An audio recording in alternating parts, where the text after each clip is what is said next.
দীপাবলির পরই বড় উপহার। শহীদ সুদেষ্ণা স্টাডি কাম লাইব্রেরির কাজের সূচনা হলো পাথারকান্দিতে। বিষ্ণুপ্রিয়া মণিপুরী ভাষা আন্দোলনের শহীদ সুদেষ্ণা সিনহার জন্মভিটে আলোকিত করতে উদ্যোগ নিলেন মন্ত্রী কৃষ্ণেন্দু পাল।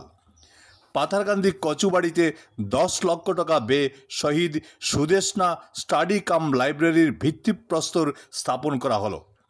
মন্ত্রীর প্রতিনিধি শশীবাবু সিনহা আনুষ্ঠানিকভাবে কাজের সূচনা করলেন আজ। ভাষার জন্য আত্মবলিদান দেওয়া এই বীর নারীর স্মৃতির জন্য এই উদ্যোগকে স্বাগত জানিয়েছেন সমাজের বিশিষ্ট ব্যক্তিরা। পাথারকান্দি থেকে জয়রাজ সিনহার প্রতিবেদন। আজকে এই শুভক্ষণে শহীদ সুদেষ্ণার জন্মভিটেতে একটি শিক্ষণীয় যে প্রতিষ্ঠান প্রতিষ্ঠিত করার জন্য আমাদের যে বিধায়ক চেষ্টা করেছেন, তার জন্য আমি শহীদ পরিবার থেকে ওনাকে চিরকৃতজ্ঞ প্রকাশ করি।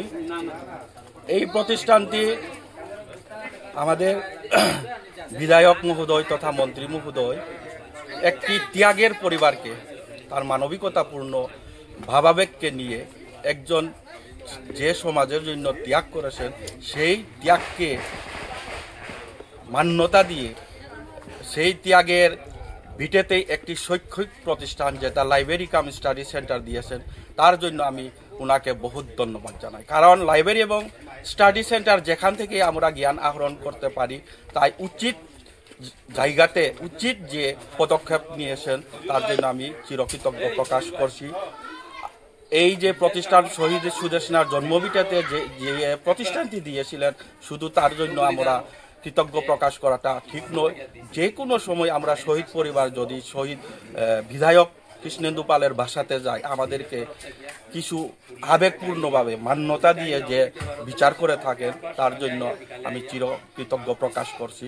আর একটা কথা বলতে চাই, যে ত্যাগের প্রতীক সুদেষ্ণাকে নিয়ে যাহাতে সমগ্র মানব সমাজ তথা কোনো রাজনৈতিক বিষয়টা এটা একটা ত্যাগ এবং মানবিকতার জন্য যে প্রতিষ্ঠিত হচ্ছে, তার জন্য সবাইকে অনুরোধ করছি। আবার পুনরায় বিধায়ক কৃষ্ণেন্দু পাল তথা মন্ত্রী মহোদয় তথা বর্তমান আসাম সরকারকে এই উচিত জায়গাতে শৈক্ষিক প্রতিষ্ঠান গড়ে তোলার জন্য আমি চিরকৃতজ্ঞ প্রকাশ করছি। ধন্যবাদ।